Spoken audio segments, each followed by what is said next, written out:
वालेकुम। आप सब कैसे हैं? सर, आज का जो टॉपिक है ना बहुत सिंपल है पर बहुत ही टफ है।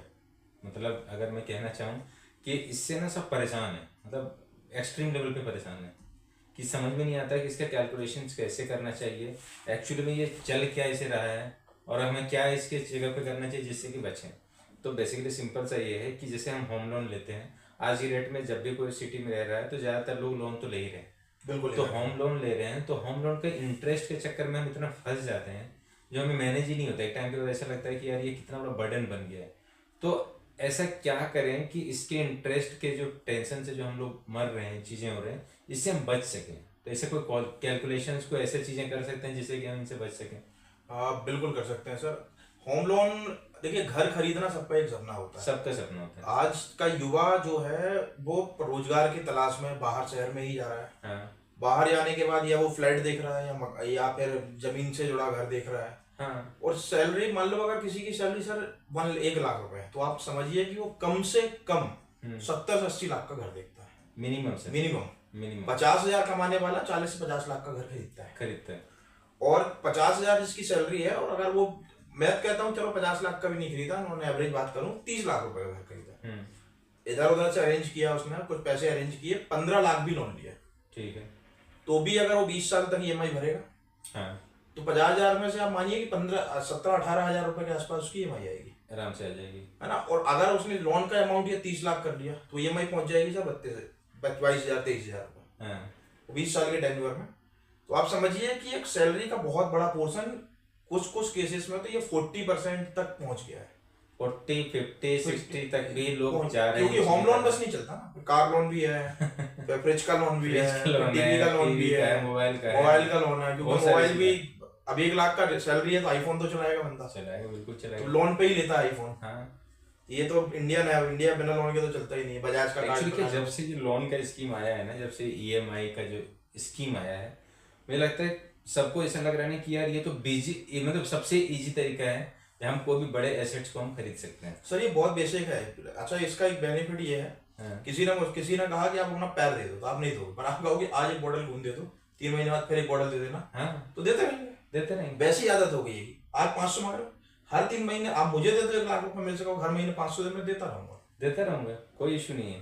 पर वो उस 1 लाख का यूज क्या किया है आपने, ये मायने रखता है। हाँ, बेसिकली ये है। तो हमारा आज का पॉइंट ये है कि आप होम लोन लेते हैं, होम लोन में जो हम फंस जाते हैं इसके इंटरेस्ट का पेमेंट करने में, उसका ईएमआई देने में, तो साथ ही साथ कुछ और अगर चीज़ें हम कर सकें जो अगर हमें समझ में आता है, क्योंकि अभी कैलकुलेशंस में आपको बताऊंगा, वो कैलकुलेशन अगर आपको समझ में आता है जो बहुत सिंपल होता है, आप भी गूगल में उसको सर्च करके देख सकते हैं। आपको स्क्रीन भी यहाँ पे शेयर कर दूंगा। अगर वो कैलकुलेशन आपको समझ में आता है, थोड़ा सा अगर आप बाकी ईएमआई ना लेते हुए अगर इस पे इन्वेस्टमेंट अगर कर लेते हैं, तो मैं बता रहा हूँ कि आपको डिफरेंस, अभी जब मैं बताऊंगा ना डिफरेंस आप सुनोगे तो आप शॉक हो जाओगे कि यार ये हो सकता है क्या, पॉसिबल है क्या? पर ये बिल्कुल पॉसिबल है। तो सर एक छोटा सा एक कैलकुलेशंस करते हैं। सबसे पहले हम ये पता करते हैं कि अगर एक होम लोन लेते हैं और एक अमाउंट लेते हैं, अगर 20 साल का टेन्योर लेते हैं या 30 साल का लेते हैं, तो हमें क्या इंटरेस्ट लग रहा है और हम प्रिंसिपल अमाउंट और इंटरेस्ट अमाउंट कितना क्या पे कर रहे हैं, उसके अकॉर्डिंग हम एक जो स्कीम है उस स्कीम पे बात करते हैं, इन्वेस्टमेंट पे बात करते हैं। सर देखिए, अपन एक नॉर्मल लेके चलते हैं, एक मिडिल क्लास व्यक्ति है, अपन एग्जांपल के लिए लेते हैं 15 लाख ले लेते हैं सर, ठीक है। 15 लाख का मैंने लोन लिया, ठीक है। 15 लाख का मैंने होम लोन लिया। अभी रेट ऑफ इंटरेस्ट लगभग सभी बैंकों की 8.5 से लेके 9.70 के आसपास तक हो रही है। तो ऑन एवरेज 9%, अपन 9%, चलिए 9% ले लेते हैं ऑन एन एवरेज। ठीक है। तो आप ये मानिए कि अगर मैं 15 लाख रुपए का लोन ले रहा हूँ 20 साल के टेन्योर पे, 20 साल का पे कर रहा हूँ, और मैंने 9% इंटरेस्ट भरा, तो मेरी ईएमआई बनेगी 13,496 रुपए की हर महीने। हर महीने की 13,496, 13,500 13,500 रुपए की ईएमआई बनेगी। आप समझ रहे हैं, 15 लाख का लोन 9% के रेट ऑफ इंटरेस्ट पे, और 20 साल का पेमेंट शेड्यूल। 20 साल का पेमेंट शेड्यूल इसलिए कहा है क्योंकि 15 लाख का जो लोन ले रहा है तो सैलरी 30-35 हजार के आसपास एवरेज बैठेगा। तो अब वो 14,000-15,000 ही ईएमआई बर्डन, क्योंकि ईएमआई का बर्डन बहुत ज्यादा हो गया तो भी दिक्कत होती है। एक्चुअली दिक्कत होती है। हमें अभी जैसे हम जो कैलकुलेशंस करेंगे, अभी लग रहा है कि यार 13,000 13,500 रुपये है, उससे घर आ जाएगा, ये बहुत सिंपल है। पर अगर आप कैलकुलेट करेंगे ना, तो आपका प्रिंसिपल अमाउंट और इंटरेस्ट अमाउंट का अगर आप जब फिगर देखेंगे तो आपको समझ प्रिंसिपल अमाउंट कितना है आपका 15 लाख रुपीज। 15 लाख रुपीज जिसने आपको पे करना है। पर अगर आप 20 साल के हिसाब से अगर इसको 9% के हिसाब से इंटरेस्ट अमाउंट कितना आ रहा है? इंटरेस्ट अमाउंट जाएगा सर 17.5 लाख रुपए। मीन्स 20 साल में आपने जो अमाउंट लिया है वो तो देना ही है, वो तो देना ही है। प्लस 10% और जोड़ लो उसको, 20%। मतलब उसका और ऊपर मीन्स 15 लाख वो, 17.5 लाख इंटरेस्ट। 20 साल में आप टोटल पेमेंट करेंगे 32,40,000 रुपए का। ये तो वो अमाउंट हुआ जब आपने टाइम टू टाइम पे कर दिया। तो आप टाइम टू टाइम पे कर दिया तो ईएमआई बाउंस हो गई और वो हो गया, तो फिर उसका अलग एडिशनल जाएगा, वो अलग जाएगा। मतलब आप जिस घर पे रह रहे हैं उसकी वैल्यू जितनी इंक्रीज होगी, आप समझिए कि आप 9% पर एनम के हिसाब से उसकी वैल्यू इंक्रीज करते जा रहा था। आप अगर उस सोसाइटी पे हैं जिस शहर में जहां पे कम से कम प्रॉपर्टी का रिटर्न इंक्रीमेंट 10% से हो, अगर वैल्यू नहीं बढ़ रही है 10% से, तो 20 साल के बाद आप लॉस पे, बहुत ज्यादा लॉस पे। क्योंकि अगर 9% तो आपने उस इन्वेस्टमेंट को, उस घर को खरीदने पे 9% का पेमेंट कर रहे हैं पर एनम इंटरेस्ट। तो अगर उसकी वैल्यू उतनी भी नहीं बढ़ रही है उस शहर की। अब ये नॉर्मली क्या होता है कि प्रॉपर्टी के दाम कभी गिर जाते हैं, कभी बढ़ जाते हैं। सर प्रॉपर्टी का एक सबसे बड़ा टेंशन पता है क्या है? आप चाहे कैसे भी जगह पे रहो, कुछ भी रहो, पर प्रॉपर्टी सर बिकता है हमेशा जो कुछ सही रेट है ना, वो हमेशा जो बायर होता है ना सामने वाला, वो उसके अकॉर्डिंग होता है। आपके अकॉर्डिंग नहीं चलता है। आप लेते तो यही सोच के कि यार मैं यहाँ प्रॉपर्टी लेता हूँ तो मैं जब बेचना होगा तो मैं इतने रेट में बेच दूंगा क्योंकि अभी ये रेट यहाँ पे चल रहा है। ये कोई लिखित रेट नहीं होती है, ये कोई वर्चुअल रेट नहीं होता है कि भाई यहाँ पे ये लिस्टिंग है और यहाँ पे ये रेट चल रहा है तो मैं भी अपना प्रोडक्ट बेच दूंगा। ये शेयर मार्केट नहीं है, ये आपका खुद का एक इच्छा है, मैं इसको कितने में बेचना चाहता हूँ। तो रेट जब बेचने जाओगे ना आगे से तो आपको वो चीज़ नहीं मिलेगा। खैर ये आपके अलग विषय हो गया। मेन ये हो गया कि हमें ये जानना है कि अगर हम प्रॉपर्टी के लिए कभी भी हम लोन लेते हैं किसी भी तरह का, तो बेसिक कैलकुलेशंस अगर आप 15 लाख रुपीज़ का ले रहे हैं तो जितने का आपने लोन लिया है उससे ज़्यादा का आप उतने सालों में इंटरेस्ट पे कर देंगे। तो इससे बचना तो पड़ेगा, आपको कोई ना कोई रास्ता निकालना पड़ेगा।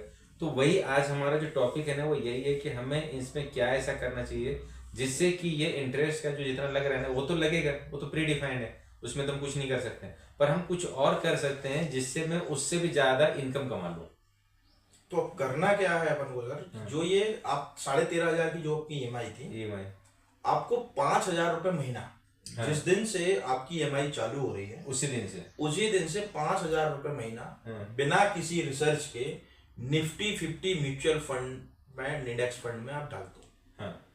मीन्स जो निफ्टी रिटर्न देगा जिसमें किसी प्रकार की कोई रिस्क नहीं है, ईयर ऑन ईयर निफ्टी ने 12 से 14% के बीच का रिटर्न दिया हुआ है। मिनिमम 12% का रिटर्न दिया है निफ्टी ने इंडेक्स में। तो अपन को करना क्या है कि वो 5,000 रुपए मंथली, अब आप ईएमआई जो आपकी 13,500 की थी, आप समझिए उसको 18,500 रुपए, आप ही मान लो अपने मन से कि हम 18,500 रुपए, 18,000 रुपए ही हम पे कर रहे हैं। वो पैसा जो आप वहां दे रहे थे 5,000 रुपए आपको यहाँ डालना है।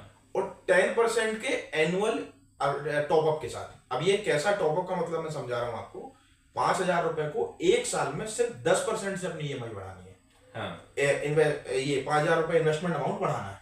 मतलब एक सिंपल सा कि इस साल आपने 5,000 रुपए पूरा साल में दिया, नेक्स्ट ईयर से 5,000 का 10% कितना, वो 500 रुपए। तो नेक्स्ट ईयर से आपको 500 रुपए, तो आपको नेक्स्ट ईयर से जो करना है वो 5,500 रुपए के हिसाब से पूरे साल करना है। फिर 5,500 का 10%, इस तरीके से आपको बढ़ाना है। अब आप कहेंगे कि ये कैसे बढ़ेगा भाई? तो जब हम जॉब कर रहे हैं या बिजनेस कर रहे हैं तो हमारी इनकम भी ग्रो होती है ना, ईयरली इंक्रीमेंट लग रहे हैं आपके। ठीक है, 10% का बहुत नॉमिनल इंक्रीमेंट है, बिजनेस में बहुत नॉमिनल है, इसलिए इसको 10% से इंक्रीज करते हैं। और अपन उसको उसी टाइम ड्यूरेशन तक, जबकि आप तक आपकी होम लोन की ईएमआई चल रही है, उसी टाइम ड्यूरेशन तक, उसी ईयर तक, इवन लास्ट ईएमआई तक मैं इसको कंटिन्यू रखता हूँ। और मैं 12% का रिटर्न ही देखते हैं जो मिनिमम साइड पे हो सकता है। ये रिटर्न आपका 15% और 20% भी चला जाए, जितना 20% 30% चला जाए वो मैटर नहीं करता। आप मिनिमम 12% भी अगर लेते हैं तो फिर उसके हिसाब से अगर आप 20 साल का, जितने साल का आपने होम लोन लिया है उतने ही साल का अगर आपने यहाँ पे इन्वेस्टमेंट करते हैं, आप सोच रहे हो कि मतलब आप 17,500 18,000 रुपए दे रहे हो और इन्वेस्टमेंट सिर्फ 5,000 से आपको स्टार्ट करवा रहा हूँ, 5,000 रुपए से। और आपको मैं धीरे धीरे जो बढ़ाने की बात कर रहा हूँ उसमें आपकी भी ग्रो होगी, क्योंकि आपका भी बिजनेस और ये सारी चीजें जो भी कर रहे हैं इंक्रीमेंट तो होगी। तो सिर्फ आप 5,000 रुपए के हिसाब से स्टार्ट कर रहे हैं। अब आप डिफरेंस देखना कि क्या डिफरेंस आ रहा है। अगर ये मेच्योरिटी आप समझिए 20 साल के बाद आपके पास कितना पैसा होगा। सर 7 लाख रुपए कम रहे हैं। 7 लाख रुपए कम रहे हैं 1 करोड़ के लिए। 1 करोड़ के लिए 1 करोड़ के लिए 7 लाख रुपीज कम रहे हैं। मीन्स 20 साल के बाद 12% निफ्टी के रिटर्न पे मिनिमम साइड पे 5,000 रुपए महीना 10% के एनुअल इंक्रीमेंट के साथ, जो कि इन्फ्लेशन और आपकी सैलरी के अकॉर्डिंग ही है, उसकी EMI के साथ ही भरना है।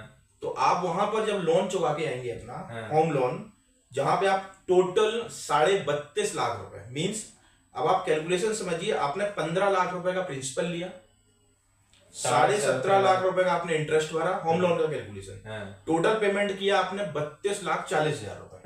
ठीक, अब यहाँ पर आपने 5,000 रुपए महीना की इन्वेस्टमेंट किया म्यूचुअल फंड में, जिसको 10% इंक्रीमेंट किया, 10% हर साल इंक्रीमेंट, फिर भी 20 साल में आपने सिर्फ इन्वेस्टमेंट आप करेंगे 34,36,000 रुपए का। तो ये सर, ये 34,36,000 ये 34 लाख ये प्लस और प्लस 32 लाख वो, तो ये टोटल हो गया 62-63 लाख के आसपास, और 65 लाख मान लेते हैं। फिर भी आपके हैंड पे 93,15,000 रुपए का रिटर्न आएगा सीधा 75, 85 और 95, मीन्स 28 लाख रुपए आपका होम लोन का इंटरेस्ट चुकाने के बाद, आपका प्रिंसिपल चुकाने के बाद, सारी चीजें चुकाने के बाद भी आपके पास 25 से 30 लाख रुपए हाथ में होगा, और मकान आपका हो चुका है। मकान तो आपका ही है। मतलब जनरली क्या करते हैं हम लोग कि जब हम कोई चीज का EMI लेते हैं, लोन लेते हैं, खास करके हम होम लोन लेते हैं, तो हमारा जो प्लान होता है वो ये होता है कि ये होम लोन अभी चल रहा है, तो ये जब चुक जाएगा उसके बाद, या फिर अच्छा इनकम हो जाएगा उसके बाद हम कोई इन्वेस्टमेंट करेंगे। आप ये एज्यूम कर लें, जब आप होम लोन लें तो उस टाइम एज्यूम कर लें कि जितने का 17,500 रुपये का जो मेरे EMI बन रही है, आप ये मान लीजिए कि मुझे 20,000 25,000 का EMI बनेगा। आप ये पहले से एज्यूम कर लें। अगर क्योंकि अभी ये अगर बैंक वाला ले लेता ना, अगर 9% अगर वो 12% ले लेता तो आप कुछ नहीं कर पाते हैं। आपको लेना होता तो लेते लिया था 6.5% पे, और 2 साल के बाद आज होम लोन की वो है हमारे rate of interest 9 point something, तो इंक्रीज कर दिया उन्होंने 2.5%। वो टाइम के साथ में इंक्रीमेंट, वो तो कहते हैं कि 3 महीने हम रिवाइज करते हैं, वो 3 महीने में रिवाइज करने के बाद बढ़ा देते हैं।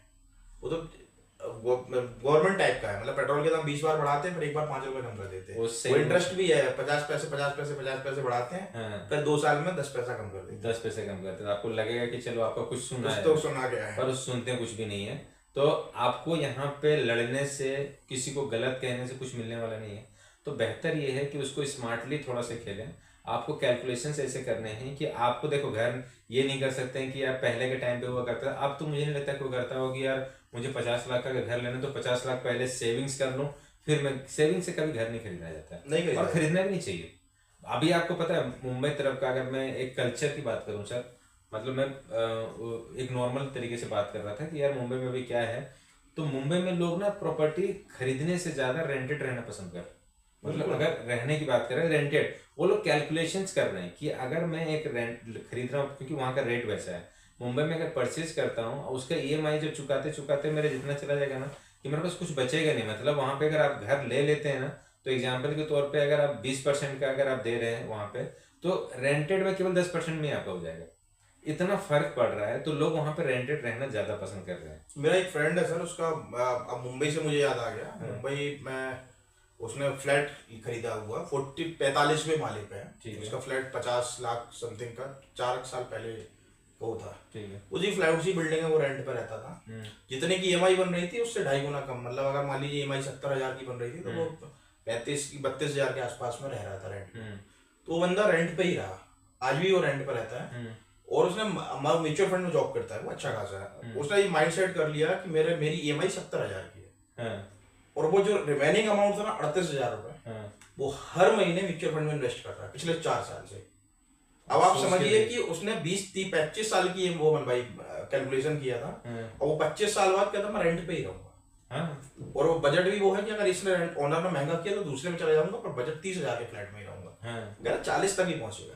पर 25 साल के बाद जो वो 38,000 रुपए महीना इन्वेस्ट कर रहा है, प्लस आपको कहाँ जाएगा पैसा? कम से कम 5-7 करोड़ रुपए होगा उसके पास। बिल्कुल होगा। अब वो फिर कहीं भी घर खरीद सकता है। कहीं खरीद सकता है और इस बीच में आपको कहीं लगा तो वहां पे भी खरीद सकता है। तो देखो, आपको परचेज करना है, घर खरीदना है, बिल्कुल खरीदिए, सारी चीजें लीजिए, इसमें कोई गलत नहीं होता है, बट कैलकुलेशंस के साथ आपको वो कैलकुलेट करना पड़ेगा कि क्या इसके साथ में हम, क्योंकि इन्वेस्टमेंट आप नहीं करेंगे आप फंस जाएंगे, आपको इन्वेस्ट तो करना पड़ेगा, तो उसके अकॉर्डिंग आपको इन्वेस्टमेंट करना पड़ेगा। तो आज का पर्पस यही था हमें समझाने का कि अगर हम होम लोन ले रहे हैं तो उसके साथ में ऐसा क्या करें जिसमें कि होम लोन का जो इंटरेस्ट है उसको हम फ्री कर सकें।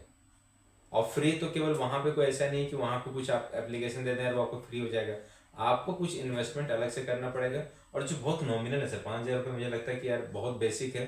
अगर कोई 17,500 रुपये दे रहा है तो 5,000 रुपये तो और एक्स्ट्रा दे ही सकता है, बिल्कुल दे सकता है, वहां पे कर सकता है, क्योंकि हाँ ठीक है इतना तो कर सकता हूँ। तो ये इस तरीके का कैलकुलेशन है, मैं बहुत नॉमिनल बिल्कुल मिनिमम लेके चल रहा हूँ। अगर मैं इसमें थोड़ा सा भी अगर ज़्यादा इंक्रीमेंट हुआ ना, ज़्यादा चीज़ें हो गई, परसेंटेज अगर बढ़ गया मार्केट के फ्लक्चुएशन के अकॉर्डिंग, तो मैं बता रहा हूँ आपका सीधे 1 करोड़ से 2 करोड़ जाने में टाइम नहीं लगेगा, अब कब आपका बढ़ जाएगा आपको पता भी नहीं चलेगा। तो बेसिकली ये था सर मेरा कहने का आज का जो हमारा टॉपिक था। तो मुझे लगता है कि समझ में कुछ तो आया होगा, आप कैलकुलेट कर लेना, जो मैं आपको यहाँ पे एक फोटो आपको स्क्रीन पे दिखेगी उसके अकॉर्डिंग आप खुद वहाँ पे गूगल में सर्च कर लेना, उसको कैलकुलेट करना, आपको समझ में आ जाएगा कि कैसे आपको इसका मैनेजमेंट करना है। ठीक है मेरे ख्याल से। और आपकी जो EMI चल रही है उसके अकॉर्डिंग आप 5,000 रुपये महीने की SIP चालू कीजिए म्यूचुअल फंड पे। हाँ, कोई ज्यादा रिसर्च करने की जरूरत नहीं है, सीधा म्यूचुअल फंड आप निफ्टी 50 में डालिए पैसा, कोई भी कंपनी का म्यूचुअल फंड उठा लो, सब ऑन एन एवरेज कम से कम 12%, 15%, 18% रिटर्न देते ही है। स्मॉल कैप जाएंगे तो 20%, 22% तक रिटर्न दिया हुआ है। तो आप फिर भी आप कोई रिस्क लेना नहीं चाह रहे तो निफ्टी 50 द बेस्ट, आंख बंद करके जो निफ्टी 50 कम निफ्टी में रिटर्न देगा वो आपका पोर्टफोलियो में देगा, तो 12% मिनिमम रिटर्न भी देगा। तो भी आप जाने के बाद आपका घर फ्री, इंटरेस्ट फ्री, और जो आपने यहाँ म्यूचुअल फंड में SIP का जो अमाउंट दिया है वो फ्री, उसके बाद ही 20-25 लाख रुपए आपके हाथ में आएगा। और बीच में जरूरत पड़े तो आप वहाँ पे रिडीम कर लेना, बिल्कुल, ये आपके ऊपर होता है। तो ठीक है, थैंक यू सो मच।